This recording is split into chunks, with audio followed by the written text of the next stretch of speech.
Welcome everybody to the Prolonged Engagement Show. Episode 22. Yeah. You jumped the gun on me. I'm jumping the gun. Where the subscribers are made up and the views don't matter. As always, you are here with the greatest two people to ever come out of the prolongedengagement.com, Kyle. And Sarah. And you can follow us on Twitter. I'm at Sound Overlord. Sarah's at the Dark Raven 13. You can follow the show at TPE_show. Go to the prolongedengagement.com for all audio and video. Go to youtube.com/the prolonged engagement show. Like, subscribe, comment, all that great stuff. Fun stuff. Make sure you tell your friends. Please. Especially now that we've got these short little videos and not long ass ones. It makes more sense. Makes more sense, and it's, better. And if, I'm enjoying no this. one wants to hear about our New York escapades, they could just skip this whole fucking week. Mm-hmm. Okay, so this is our part 2 of our Broadway shows.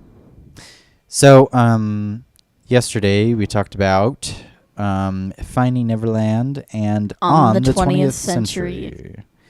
So today we're going to talk about the next show that we saw, which Shows was of Days. Saturday night, with Shows for Days.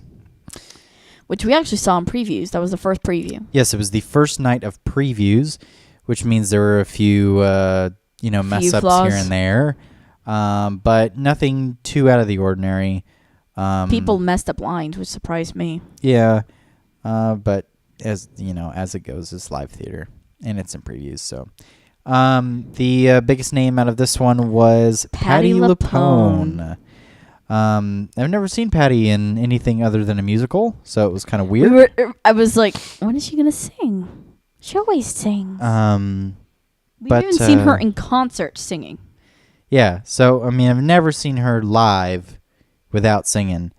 So that was kind of weird. But she did a great job. The show was just...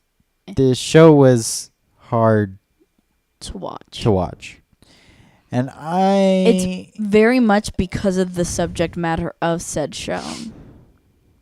So after the show was done and you were waiting at the stage door for everyone to come out, there was this guy who was standing back a little bit, and he asked your daddy, how'd you, what'd you think about it? And your daddy was said, oh, I thought it was all right. He goes, it was a bit rocky, a bit there, and this guy's like, it was a effing disaster, and I was like, whoa, I was like, that bad?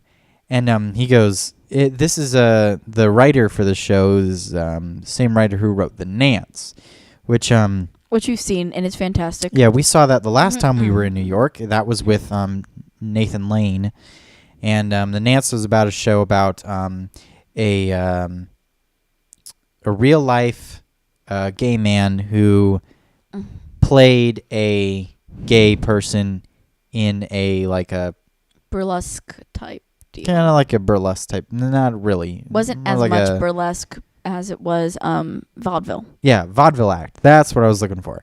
But it was in the time where it was in the early 19. I think it was in the 1930s. Was it? That was. Anyway, I know Prohibition was. It was going on. It was in the time where the mayor of the city was LaGuardia, and LaGuardia was really a fucking dick. He really was. He's known for doing lots of good things for the city. However, he did not like the homosexuals in the city. No, he did not. And he cracked down on the homosexuals in the city. And if you were caught being homosexual, you were sent to jail. Yeah. Which was just plain awful. And so the playwright is actually a gay man. So he writes shows, that, have to do with, gays and gay rights and, hardships that the gay community has had to go through and things of that nature. This show in particular, though, was a story about him. And I'm not entirely sure that that's something you put on. That is something that you should really, really write about and put out there. Because it was intense. Intense, yet... It was like you're reading somebody's diary, but you don't want to read it. Yeah. That's exactly what it felt like. That is exactly what it felt like. It felt like reading somebody's diary, but you didn't want to read it. Yeah. That is fantastic. Applause track now. Ta-da! Yeah.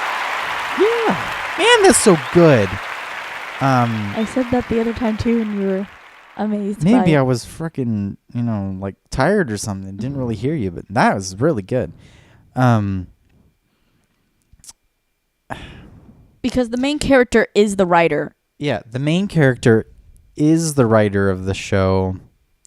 And so he's like going back in time, telling a story about when he was 14. Okay. So the guy who played the main character is not 14. Oh, no. He's in his 20s. You can tell the dude's in his 20s, but he plays a 14-year-old. So... It doesn't work. That doesn't work, and you feel... You can't even imagine it properly. Right. And so he only says it at the beginning of the show. He goes, and I was 14. Remember, I was 14. And so that's like the only time that they talk about his actual age. Yeah, but you get the idea that it's about 3 years later when everything goes down and gets bad. No, because at the end of the show, he said he was still in sophomore year. Oh, that's right. By the end of the show. Sophomore year of high school. So he would have only been 15. Yeah. I got so damn confused in that show. 14. About the same. So anyway, so he ends up finding this theater troupe in the next town over, and he like starts working with them, and he becomes part of this writes family. A show for them and becomes part of their thing, and then there's this part where he's finding out that he's gay. Yeah, self-discovery. He's doing this self-discovery, and he ends up having an affair with one of the guys in the troupe. Yep. The guy in the troupe being well over 18. You get the idea that he's very much older. I mean, it was at that point. I mean, now, even though the relationship, even though the sex was consensual, it was still, the guy could have gotten. Not only was it, and it was also in the early 80s or something like that. Yes. So, yeah, underage gay sex. Not just underage gay sex, but it was also underage gay sex, and it was the fact that the main character is supposed to be very unattractive. Yeah, not very unattractive, but just not desirable. Yes. And it just didn't. And so, during that part where he sits there and they're having sex, I'm sitting there going, oh, it's a 20 two adults. It's fine.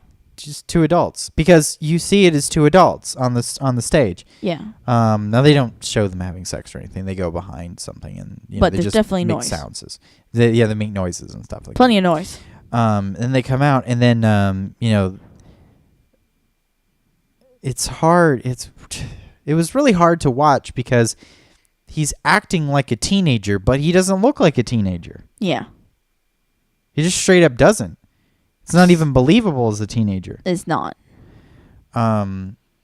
So the show had problems because it was like reading a teenager's diary. Yeah. But I mean, the moral of the story was good. Yeah. Patti Lupone did an excellent job with her, and but the show itself wasn't written too well. It went in and out of. The show itself was set in a backstage type of area. Yeah, and this guy's. And there's rehearsal tape all over the place. Yeah. And the writer of the show, the main character, is walking you through the things that happen in his head. And he goes, and it's from his point of view. It's from his point of view, and he goes, which it's from a teenager's point of view, so that's already a problem because teenagers are over hormonal and over emotional. It just didn't work out that well. It really didn't. It just didn't work. None of it did. I mean, I'd be interested to see. I think that it was rough this time because it wasn't previews. I'd be interested to see it again. After they get more into a groove. Maybe. Because it was funny. It was very funny, and there were definite times when you felt as being an actor and being part of that world at that age. Mm-hmm. There were things I definitely felt for. Yeah. And I knew. And there was the whole point about being gay in that time. Mm-hmm. And then there was also a black male who was gay. So then time. they had to go into that.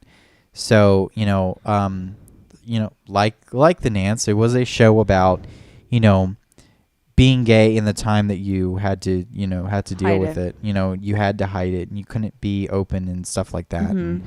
And, you had to say, if I want this in my life, I can't have a gay partner. Yeah.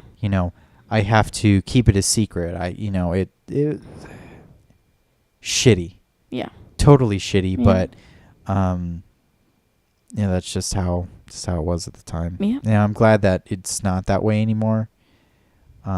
You still have it to where there are a lot of just homophobic assholes out there, but for the most part, most people are accepting of it. Most people are accepting of it. So, unless you're in whatever the South. The South, pretty much, yeah. But all right. But yeah, so, and then to one of our other favorite shows. Well, we saw Patti Lupone come out of it, and she just didn't want to take photos. Yeah, she didn't want to take any photos because she was like, going around. But I got photos with the two guys. The following day, we saw An Act of God, starring Jim Parsons. Yes. And An Act of God. If you know that name, it's from The Big Bang Theory. He's Sheldon Cooper from The Big Bang Theory. He was honestly the nicest guy. He was really nice, and I do have pictures with him. I don't have pictures with. That was a Sunday matinee, and he had to come out of the stage door really, really quickly. They said he has to get ready for the Tonys, so he's only going to sign a select few. A select few things. And, I got lucky. So Sarah got lucky, and she got a signature, but and there's also pictures of him. So, I was able to take pictures of him, but he wasn't stopping to take pictures like he normally would because he was on his way to the Tonys that night. An Act of God is pretty much a talk with Jim Parsons. As God. He comes out on stage. He goes, I am God, King of the universe, right? Yeah, King of the universe and creator of all. Good insight. And he goes, I have chosen Jim Parsons as my mouthpiece to come to you all. Yeah, he straight up says, I have come to you as beloved TV star Jim Parsons. And he goes, the irony of choosing a star whose TV show is called The Big Bang Theory is killing me. And the show was about he said that he needed to clear the air about a couple of things about Christianity. And he said that the 10 Commandments were what he is what he's most known for. He said he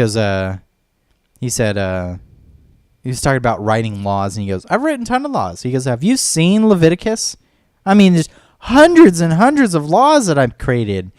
And he said, but everyone just remembers me for those stinky old 10 Commandments. So I'm going to make 10 more.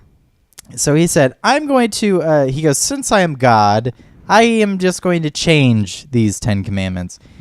And he ends up changing them. It's pretty much a talk between God and the American people is what it ends up being. It really is.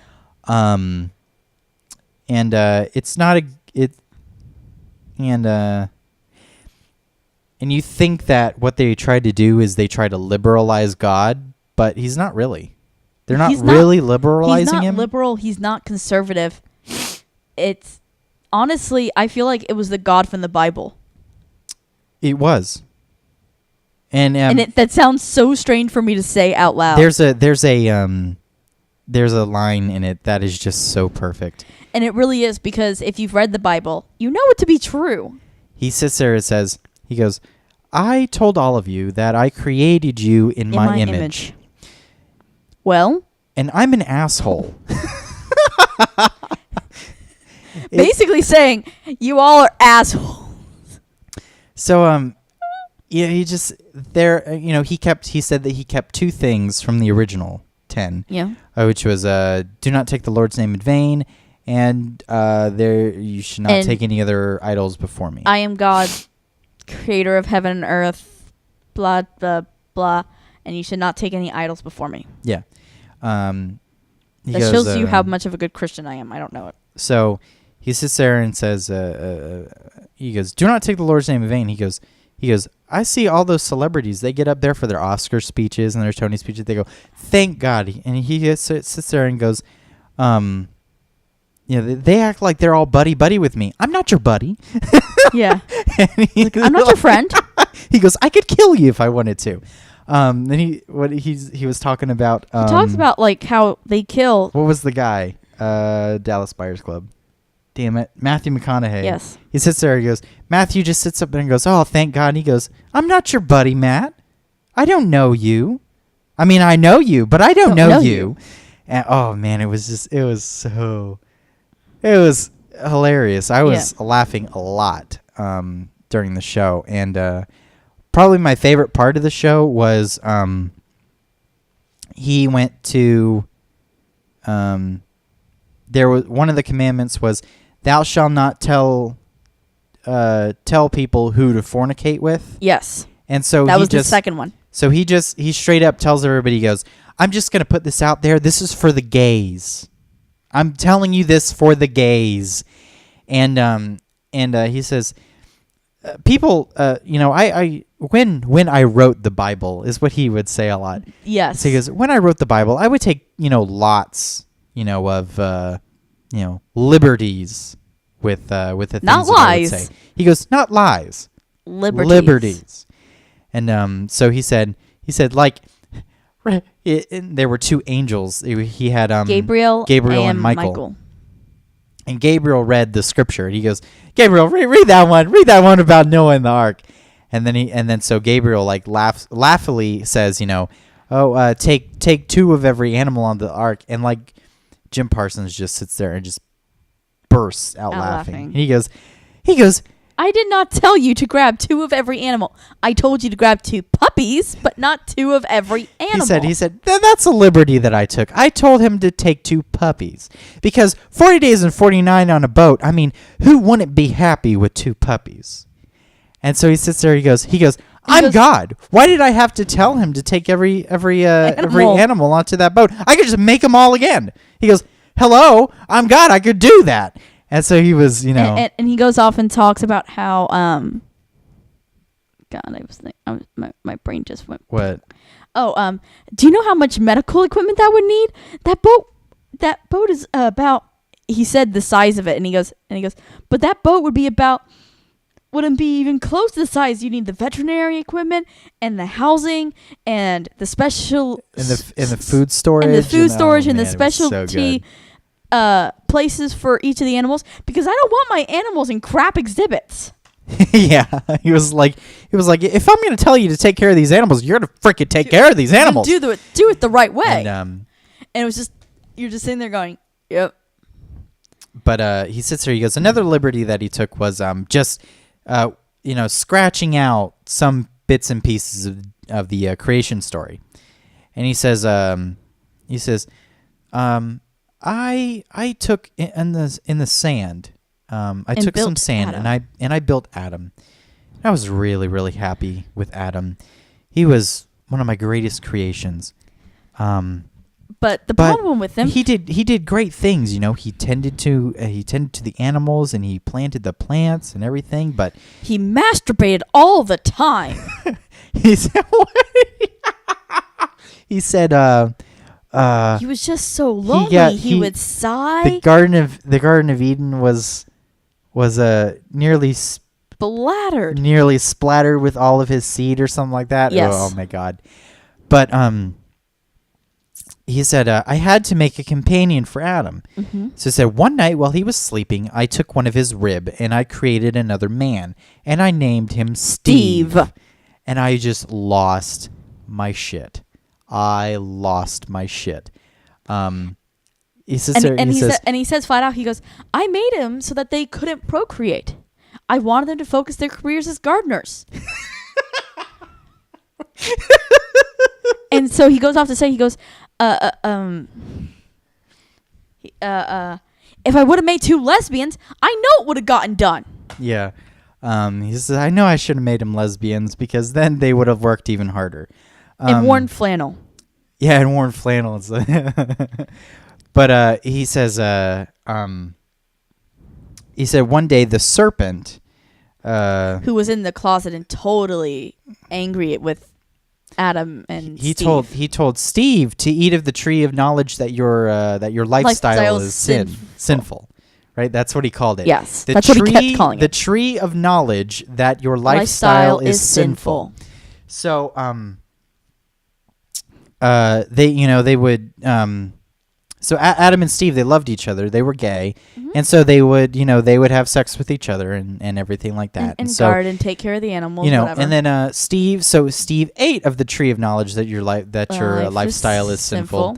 Had Adam eat. And then so had Adam eat it as well. And so now they both think that their lifestyle is sinful. And so Adam goes to God and says, God, I'm gay. I'm gay. And he's like, well, yes, that was the point. And then so they said, well, to punish you for eating the fruit that I told you not to eat. He goes, I'm going to turn Steve into a female. And you're going to be married. And he goes, and you're living in the suburbs with kids. Yeah, and you're living in the suburb with kids. He goes, I couldn't have imagined a more horrific punishment than having them be a married couple with children in the suburbs. It was too good. Show was too freaking good. But they had my favorite was "Do not kill in my name." Yeah, thou shalt not kill in my name. In my name. He said. He says now. He goes now. I'm flattered, by the way, that you want to kill in my name, but I don't need your help. I'm God. I can kill whoever the heck I want to. And he gave. It was a correct statistic about how many people die within every day or every second. Like 2 people every second die. And he was like, dead. And he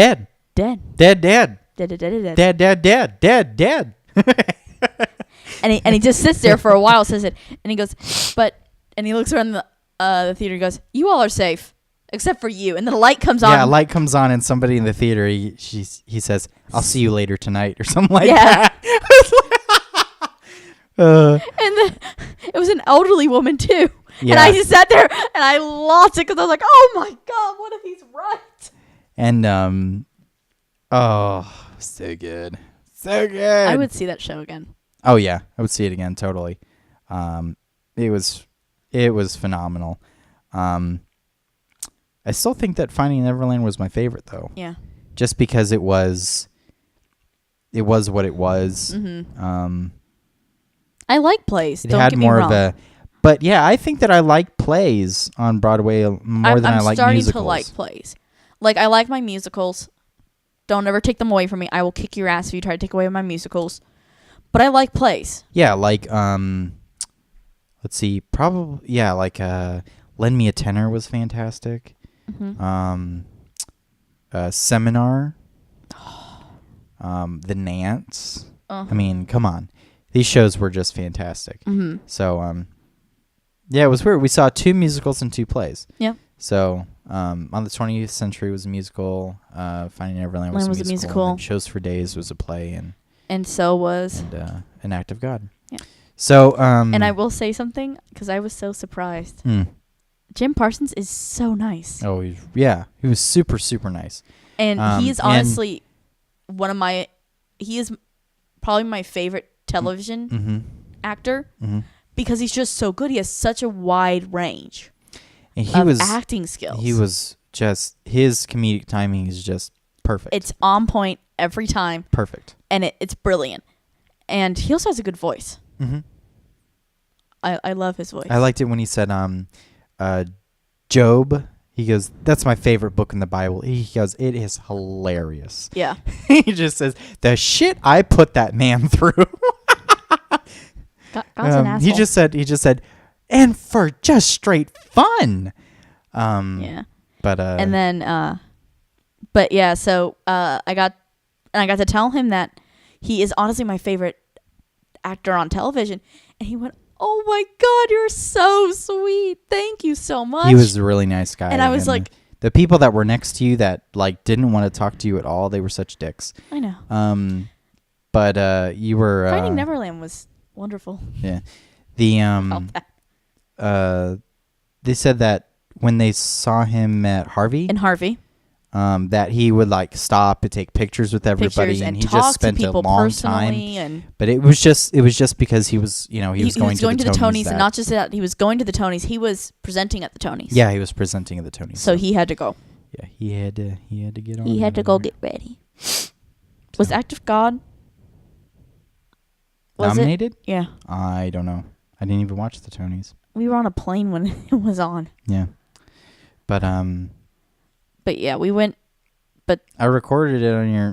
When we go down to Florida, we can watch it on the DVR. Maybe. But, but yeah, we don't watch TV up here, so. No. But I enjoyed that show thoroughly.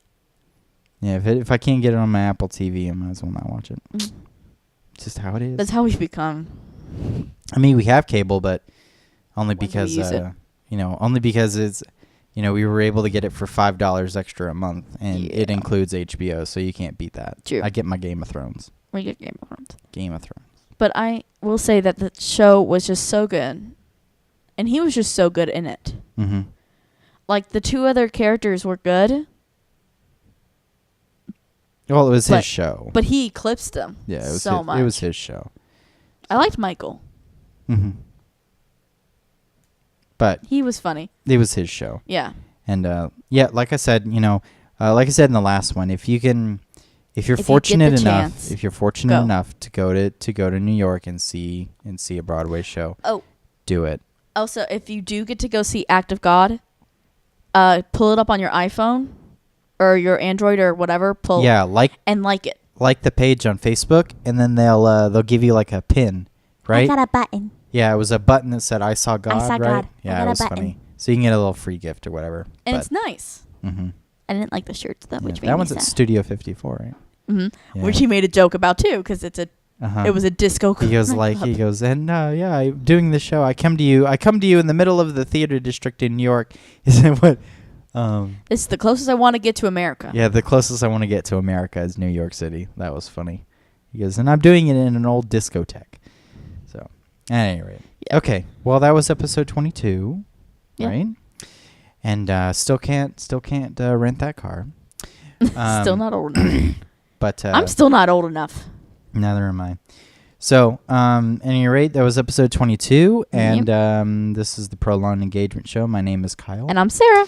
And you can follow us on Twitter. I'm at Sound Overlord. Sarah's at the Dark Raven 13. You can follow the show at TPE_show. Go to theprolongedengagement.com for all audio and video. Go to youtube.com/The Prolonged Engagement Show. Like, subscribe, tell your friends. These little short 30-minute videos I think are freaking awesome. Yeah. And please tell us in the comments below if you like this better or if you like the last one better. I'm telling you, you're going to like these ones better because this is just way easier. Yeah. So, I want to go watch The Big Bang now. The Big Bang Theory? Yeah. Yes, I do too. All right. All right. We'll see you guys next Monday. Yep. Bye. Bye-bye.